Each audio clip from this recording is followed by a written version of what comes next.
우리 친구들 잘 지냈나요? 네. 지금 우리는 그 성경의 교리에 대해서 살펴보고 있어요. 교리란 무엇이라고 얘기했죠? 네, 교리란 우리 기독교 신앙을 잘 알 수 있도록 도와주는 기본적인 이론들이에요.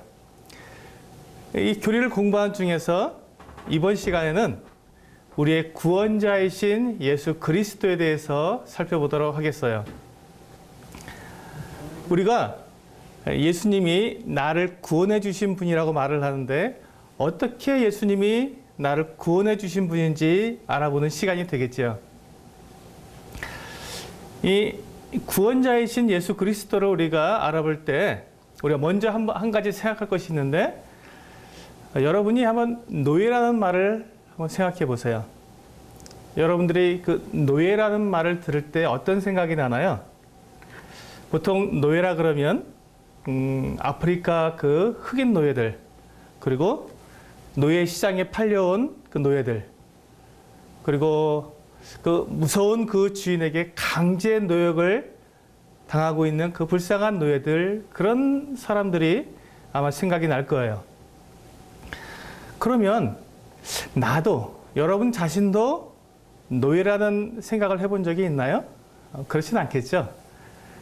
아마 나는 노예가 아니에요. 나는 자유롭게 내가 하고 싶은 일 내 마음대로 하고 살고 있는데 내가 왜 노예인가요? 나는 그런 생각 해보지 않았어요 라고 보통 여러분들이 다 그렇게 대답을 할 거예요. 그런데 성경에서는 뭐라고 말씀하고 있냐면, 요한복음 8장 34절에 보니까 죄를 짓는 자마다 죄의 종이다 라고 말씀하고 있어요. 그러니까 만약에 내가 죄를 지은 적이 있다면 나는 죄의 종이 되는 거예요. 그럼 우리 친구들도 이런 생각이 나겠죠? 이 세상에 죄를 하나도 짓지 않는 사람이 어디 있어요? 다 죄를 짓는데, 그렇다면 이 세상의 모든 사람들이 다 죄의 종이라는 건가요? 이런 생각이 들겠죠? 그래요. 성경은 모든 사람이 죄를 범하였음에 하나님의 영광에 이르지 못한다고 로마서 3장 23절에서 분명히 말씀하고 있어요. 그러니까 성경은 모든 사람이 다 죄의 종이라고 분명하게 말씀하고 있는 것이죠. 그렇게 죄의 종이 되었기 때문에 사람들이 하나님을 만날 수가 없는 거예요. 근데 우리 친구들 아마 내가 아무리 생각해도 내가 무슨 죄의 종이야, 난 자유롭고 나는 죄의 노예가 아닌데 왜 나를 자꾸 죄의 종이라고 말을 하지? 이렇게 생각하는 친구들이 있을 거예요. 그런데 성경에서 분명하게 하나님께서 이렇게 우리가 죄의 노예라고 말씀하시는 것이 사실이지만, 이 하나님의 말씀을 하나님의 말씀으로 받아들이지 못하도록 자꾸 우리를 속이는 자가 있어요. 바로 사탄이죠. 이 사탄은 우리가 잘 되는 것을 원하지 않아요. 그래서 우리를 계속 거짓말로 속이고 있어요. 사탄은 우리가 죄의 노예가 아니라 죄를 그냥 즐기고 있다고, 그리고 내가 얼마든지 원하면 죄를 안 지을 수 있다고 착각하도록 그렇게 우리를 자꾸 속이고 있는 거예요. 하지만 아까 우리가 성경에서 본 것처럼, 요한복음에서 본 것처럼 죄를 짓는 자마다 죄의 종이라고 하나님께서는 분명하게 말씀하고 있어요. 그렇다면 내가 그 죄에게서 놓일 수 있는 방법이 있을까요? 죄에서 놓이려면 그 죄에서 용서를 받아야 하고, 그 죄의 용서를 받기 위해서는 피를 흘려야 한다고 성경은 말씀하고 있어요. 히브리서 9장 22절에 보니까 피 흘림이 없은즉 사함이 없느니라 하고 말씀하고 있어요. 그러니까 죄를 지은 그 대가를 치르려면 죽어야 한다는 거예요. 성경은 로마서 6장 23절에 죄의 삭은 사망이라고 분명하게 우리에게 말씀해주고 있어요. 그러면 죄 때문에 우리가 죽는다면, 그렇다면 그것은 용서가 아니잖아요. 그냥 죽는 거지. 이렇게 생각이 들 수 있겠죠? 맞아요. 그렇기 때문에 내 스스로 죄를 해결할 수 없는 거예요. 내가 아무리 내 죄를 해결해 보려고, 죄 용서를 내 스스로 받아보려고 해도 내 죄에 대해서 내가 죽어야 하기 때문에, 그것은 용서가 되지 않기 때문에 우리 내 스스로 그 내 죄를 용서할 수 있는, 내 죄를 해결할 수 있는 방법이 없다는 것이지요. 이것이 바로 우리에게 있어서 가장 큰 문제고 우리가 풀 수 없는 문제가 되는 거예요. 그래서 우리가 죄에게 노예가 되어 있는 것이죠. 죄에게 꽉 붙들려서 거기서 해방될 수 있는, 거기서 풀려 나올 수 있는 방법이 없기 때문에 우리가 죄의 노예라고 말하고 있는 거예요. 그렇다면 내 죄가 용서받기 위해서는, 그러면 내가 안 죽으면, 그럼 나 대신 그럼 다른 누군가가 죽어야 한다는 말인가요? 그렇죠. 내가 죽어서 내 죄를 용서받을 수 없다면, 그럼 내 죄를 용서받기 위해서는 나 대신 다른 누군가가 죽으면, 그렇다면 내 죄가 용서받을 수 있겠지요. 그래서 하나님께서 죄를 지은 나를 대신해서 그 죄 없는 짐승을 대신 제물로 드리라고 말씀하셨어요. 짐승의 피가 흘려지면 내 죄가 용서될 수 있는 것이지요. 그래서 구약 성경에 보면 하나님께 제사를 드릴 때 양과 염소와 송아지와 이런 여러 짐승들을 데리고 와서 하나님께 죄를 내가 지었지만 내 대신 이 짐승들의 피를 흘려서 내 죄를 용서받게 된 것이지요. 그러면 나를 대신해서 짐승이 죽으면 그러면 내 모든 죄가 다 용서된다고 생각할 수 있을까요? 그렇진 않아요. 내가 지은 죄를 용서받기 위해서 짐승이 죽지만, 그러나 그 짐승이 내 모든 죄를 다 용서해 줄 수는 없는 거예요. 내가 죄를 지을 때마다 이 짐승이 죽어야 해요. 짐승의 피로는 내 모든 죄를 다 용서할 수가 없는 거예요. 왜냐하면 우리가 이 노예를 사는 것에 대해서 한번 예를 들어 보겠어요. 우리가 만약에 노예를 산다고 생각했을 때 노예 시장에 가서 노예를 쭉 보면 노예마다 값이 매겨져 있을 거예요. 그런데 내가 마음에 드는 노예가 있어요. 그래서 그 노예를 사려고 보니까 값이 무려 1,000만 원이에요. 그런데 그 1,000만 원짜리 노예를 사기 위해서 내가 가지고 있는 돈을 보니까 10만 원밖에 없는데 이 10만 원으로 1,000만 원짜리 노예를 살 수 있을까요? 그럴 수는 없어요. 마치 그것처럼 짐승으로는 사람을 완전히 다 대신할 수가 없다는 것이지요. 짐승은 사람만큼의 가치가 없어요. 이 사람은 하나님께서 만드신 가장 존귀한 존재이기 때문에 사람의 죄를 용서받기 위해서는 사람만큼의 가치가 있는, 그렇게 존귀한 누군가가 대신 죽어야 나에게 있는 모든 죄가 다 용서되는 것이지, 나보다 가치가 더 낮은 짐승이 죽어서는 나의 모든 죄가 다 용서될 수는 없는 거예요. 그러니까 구약시대에 보면 계속해서 죄를 지을 때마다 이스라엘 백성들이 그 짐승을 가지고 와서 하나님께 제사를 드릴 수밖에 없었던 것이죠. 그러면 사람만큼의 가치를 지닌 죄가 없는 누군가가 있을까요? 한번 생각해 보세요. 여러분 주위에 그런 친구들이 있는지, 아니면 여러분들이 아는 사람들 중에서 나와 같은 가치가 있겠죠. 사람이니까. 하지만 그 중에서 죄가 없는 사람이 누가 있는지 한번 생각해 보세요. 없어요. 이 세상에는 사람만큼 존귀한 존재가, 사람보다 더 뛰어난 존재가 없기 때문에 짐승이나 그 무엇을 다 뒤져봐도 사람만큼 존귀한 존재가 없어요. 그리고 사람들 중에서도 죄 없는 사람이 없기 때문에 누군가가 나를 대신해서 죽어줄 수가 없는 것이죠. 그렇기 때문에 우리가 지금 죄를 짓고 죄를 지은 자마다 죄의 종이 되기 때문에 그 죄의 노예에서 우리가 해방될 방법이 없다는 거예요. 우리는 사실 이런 면에서 보게 되면 우리는 완전히 멸망할 수밖에 없는 그 같은 사람들인 것이죠. 우리가 이렇게 그 죄의 노예가 된 이 문제에서 우리가 해결될 수 있는, 해방될 수 있는 방법이 있을까요? 그래, 우리 사람들에게는 없어요. 그럼 누구에게 있을까요? 그렇죠. 하나님께는 방법이 있지 않을까요? 하나님께는 분명하게 방법이 있어요. 하나님은 사람들을 사랑하셔서 사람들의 죄를 용서하실 방법을 준비해 주셨어요. 우리 친구들 잘 알고 있는 성경 말씀 있죠? 요한복음 3장 16절 말씀 한번 생각해 볼까요? 하나님이 세상을 이처럼 사랑하사 독생자를 주셨으니 이는 그를 믿는 자마다 멸망하지 않고 영생을 얻게 하려 하심이라. 이 세상에는 사람보다 존귀한 존재가 없기 때문에 이 사람을 구하기 위해서, 사람의 그 죄를 용서해 주시기 위해서, 사람의 모든 죄를 다 용서하기 위해서 하나님께서 친히 자기 목숨을 내놓으신 거예요.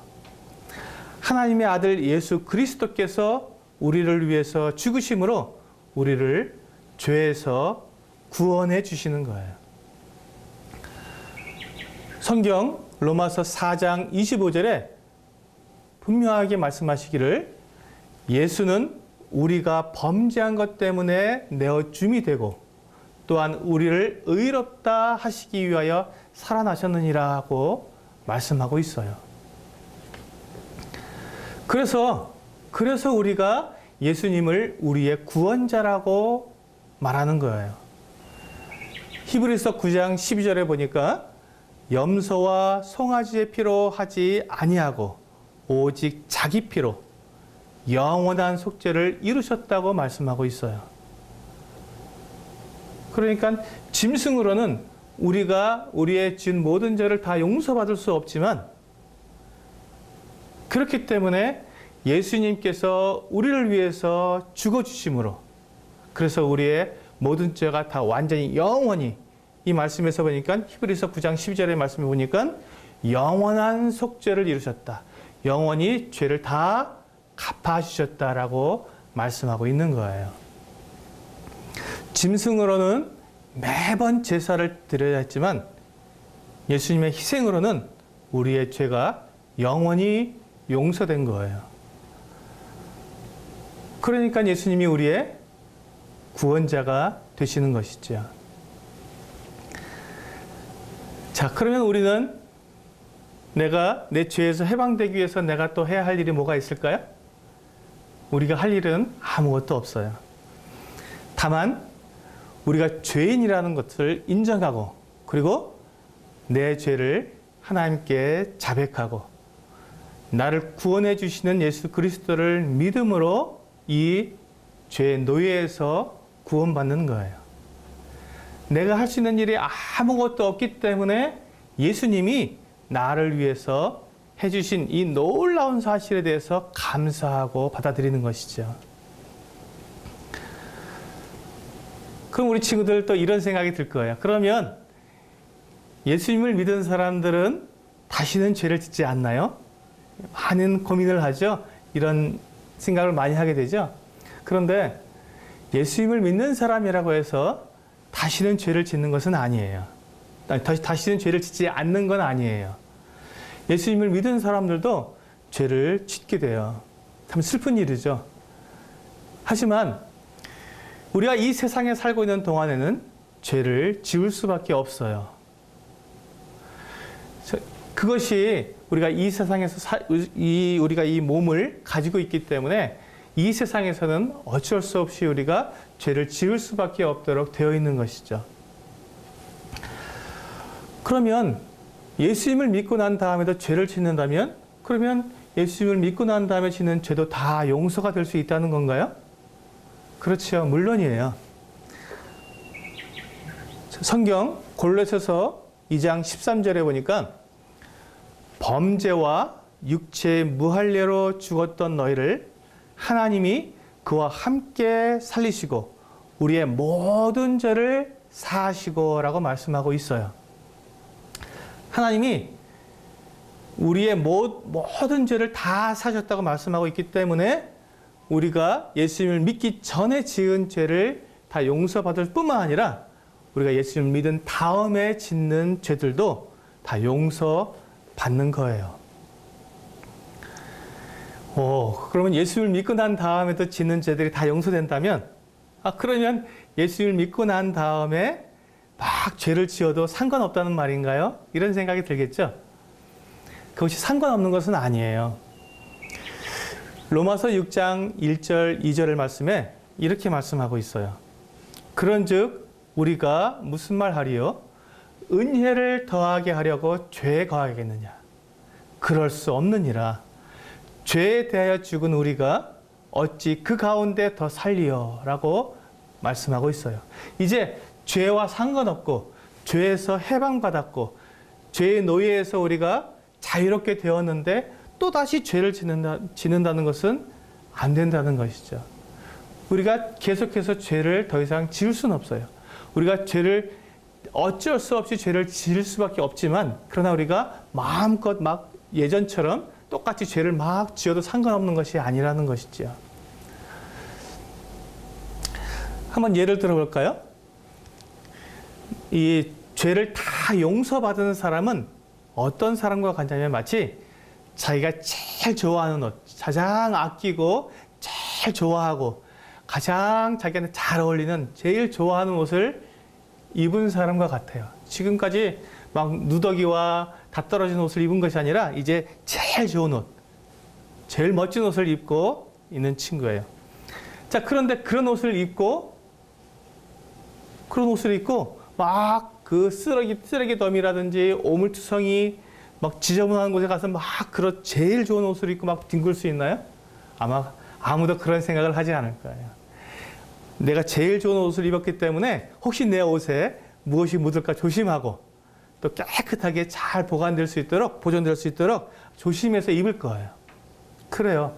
마치 그것처럼 내가 내 모든 죄가 예수님을 통해서 다 용서되었다면, 그렇다면 내가 다시는 죄를 짓지 않기 위해서 막 애쓰고 노력하고 내가 좀 더 깨끗하게 살아가려고 우리가 노력하는 것이지요. 마치 옷에 더러운 것이 묻지 않도록 조심하는 것처럼 말이에요. 하지만 아무리 깨끗하고 좋은 옷이라도 그 옷을 입고 하루 생활하고 이틀 생활하고 생활을 하게 되면 어떻게 되죠?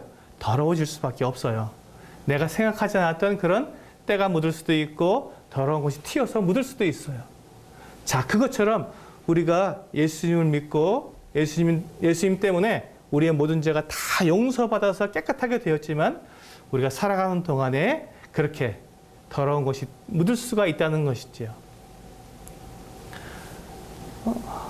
그러면 예수님을 믿고 난 후에 죄를 짓고 싶은 마음이 들면 잘못된 것일까요? 하는 생각이 들겠죠.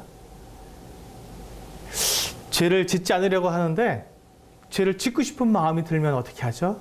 이런 생각이 들 거예요. 예수님을 믿고 난 후에도 아마 죄를 짓고 싶은 마음이 들 수 있어요. 왜냐하면 사탄이 우리를 계속해서 유혹하기 때문이에요. 예수님을 믿고 난 후에도 우리가 더러워지도록, 하나님 앞에서 계속 죄를 짓고 하나님과 좋은 관계로 살아가지 못하도록 사탄이 계속해서 우리를 유혹하고 우리를 넘어지게 하고 있어요. 뿐만 아니라 사실 우리가 예수님을 믿기 전까지 계속해서 죄와 더불어 살았기 때문에 죄를 좋아하는 마음이 있어요. 사실 죄를 지으면 짜릿한 것도 있고 쾌감도 있잖아요. 그렇기 때문에 죄를 짓고 싶은 마음이 우리 마음속에서 들 수가 있어요. 그렇다면 어떻게 하면 그와 같은 죄를 짓고 싶은 마음을 이길 수 있을까요? 우리가 죄를 짓고 싶은 마음을 이길 수 있는 첫 번째 방법은 먼저 하나님께서 우리에 대해서 어떻게 생각하시는가를 잘 아는 게 중요해요.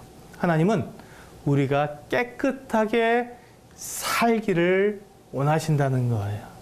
내가 깨끗하게 하나님과 함께 살아가기를 원하신다는 거예요. 내가 거룩하게 살아가기를 원하시고 또 더 중요한 것은 내가 잘못했을 때 나를 용서해 주시는 분이 바로 하나님이시라는 것이에요. 요한일서 1장 9절에 우리에게 하나님께서는 이렇게 약속하고 계세요.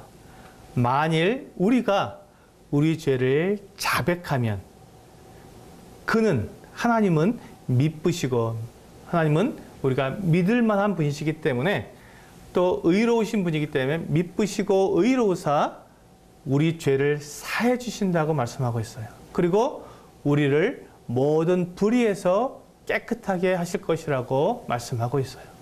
하나님은 우리를 그렇게 깨끗하게 살아가도록 그렇게 기대하고 계시고 또 그렇게 도와주시는 분이라는 것이죠. 그러면 내가 죄를 짓고 싶은 마음이 들었을 때 하나님을 생각하면 하나님은 내가 깨끗하고 거룩하게 살기를 원하시지 하는 마음이 들면서 죄를 짓고 싶은 마음을 우리가 지워버릴 수 있는 그런 힘이 생길 거예요.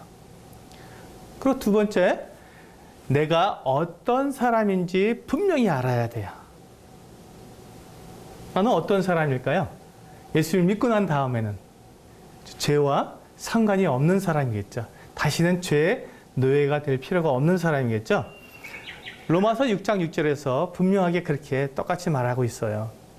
우리가 알거니와 우리의 옛사람이 예수와 함께 십자가에 못 박힌 것은 죄의 몸이 죽어 다시는 우리가 죄에게 종노릇하지 아니하려 함이니 다시는 죄에게 종노릇하지 않게 하기 위해서 예수님께서 십자가에 못 박히셨고 나도 예수님과 함께 십자가에 못 박혀 죽었다고 말씀하고 있는 거예요. 십자가에는 예수님만 달려 돌아가신 것이 아닌가요? 그렇죠. 하지만 예수님께서 십자가에 달려 돌아가신 것이 우리를 대신해서 십자가에 달리셨다고 말씀하셨으니까 그러니까 원래는 내가 그 십자가에 달려서 죽어야 했는데 내 대신 예수님께서 십자가에 달려 죽으셨기 때문에 사실은 내가 십자가에 달려 죽은 것과 같은 거예요. 그래서 예수님이 십자가에 달리셨고 나도 예수님과 함께 십자가에 달려서 죽은 것이지요. 그러니까 내가 십자가에 달려 죽었는데 죄 때문에 내가 십자가에 달려 죽었는데 또 다시 죄의 종이 될 필요가 없겠죠. 내가 이렇게 죄의 종이 아니라는 것을 분명히 알면 사탄이 나를 유혹하고 너 죄를 져도 좋잖아. 너 여태까지 죄를 지어왔잖아. 지금까지 죄를 지어왔는데 또 하나님 또 용서해 주신다는데 뭐 어때? 라는 마음이 안에서 들어오게 될 때 나는 이미 죄의 종에서 놓인 사람인데 내가 또 죄를 지을 필요가 없지라는 생각이 들면서 우리가 그러한 사탄의 유혹을 이길 수 있는 힘이 생기게 될 거예요.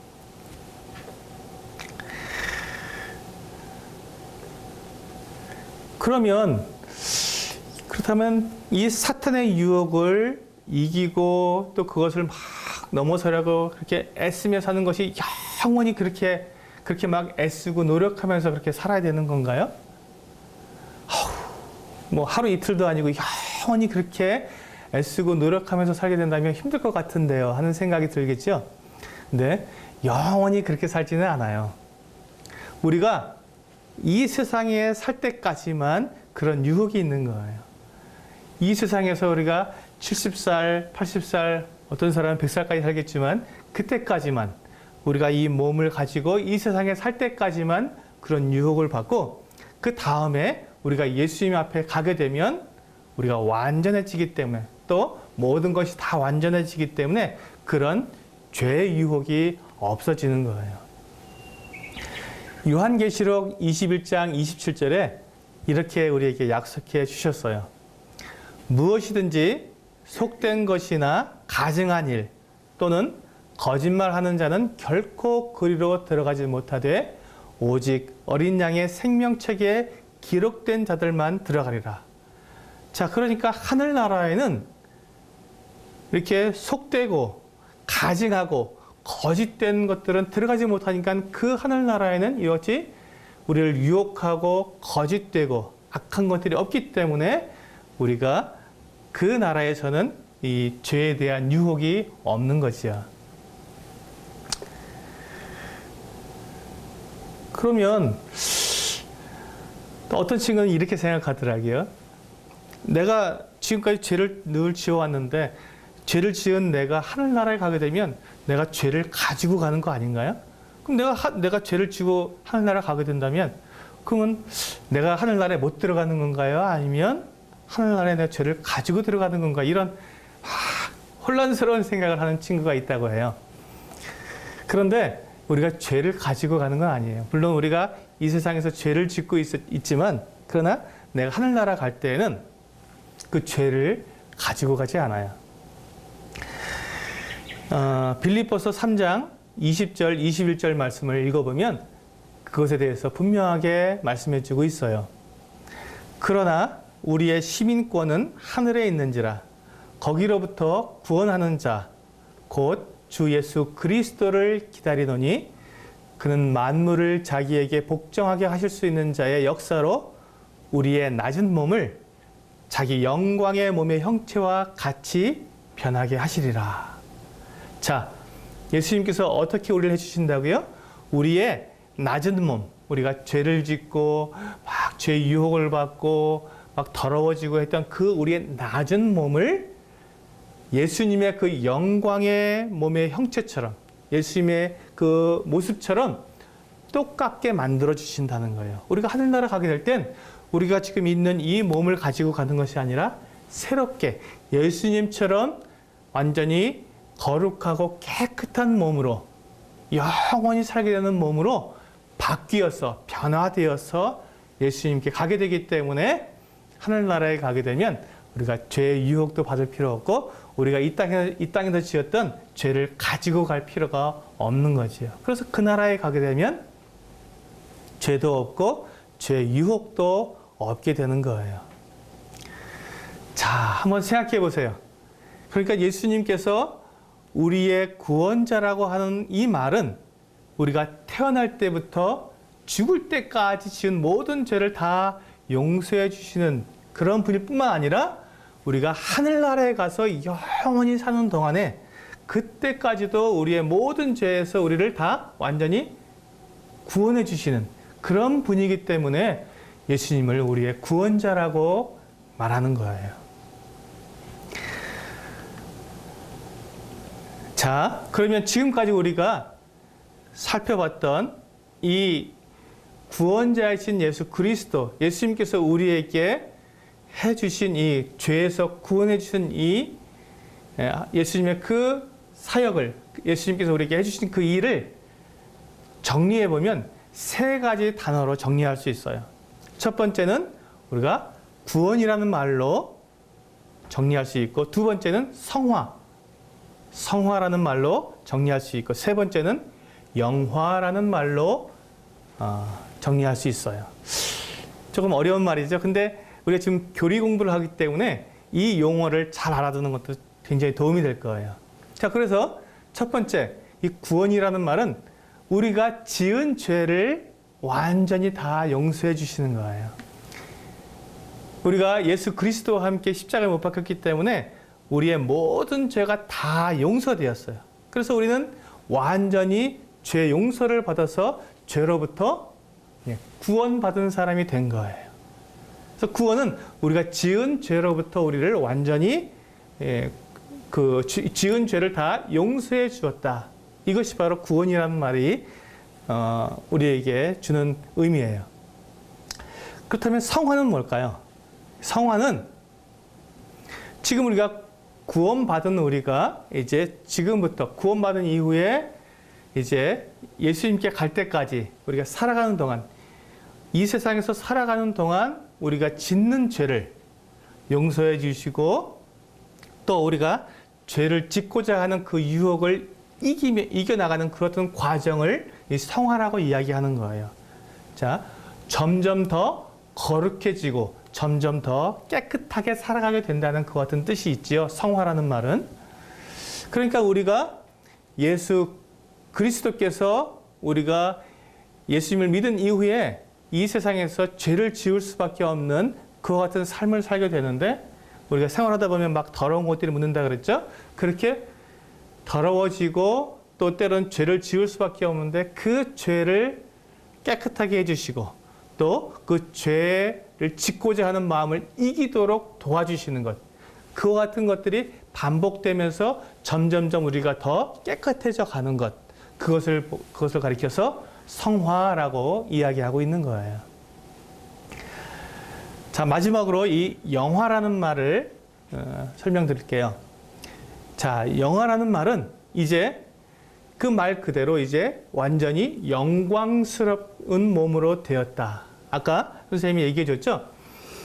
우리가 예수님을 만나게 될 때, 하늘나라에 갈 때 예수님의 그 영광스러운 몸으로 우리가 변화된다고 말씀을 드렸죠. 그것처럼 바로 그 얘기를 하는 거예요.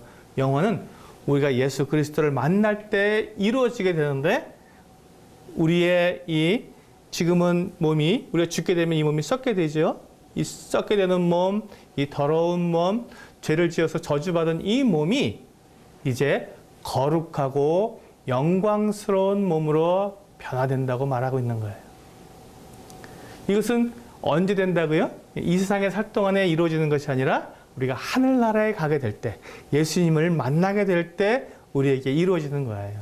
그래서 그 나라에 가게 되면 우리가 죄를 짓지도 않고 죄를 생각지도 않고 죄의 유혹에 빠지지도 않게 되는 것이지요. 그렇게 정말 예수님처럼 죄와 상관없이 전혀 죄를 짓지 않고 살아가는 그 같은 모습으로 변화되는 것을 영화라고 말하는 거예요. 그러니까 이 구원이나 성화나 이 영화, 이 세 가지 모두 다 생각해 보면 이 모든 것에 예수 그리스도가 빠진다면, 예수 그리스도께서 거기에 계시지 않는다면 하나도 이루어질 수 없지요. 그렇기 때문에 예수님은 우리의 구원자가 되시는 거예요. 예수님이 우리를 구원하시고 또 성화되게 하시고 또 마지막에 영화롭게 하시기 때문에 우리의 구원자가 된다고 말하는 거예요. 자, 이번 시간은 우리 여기까지 하고, 우리 다음 시간은 목자 되신 예수 그리스도에 대해서 살펴보도록 하겠습니다. 네, 감사합니다.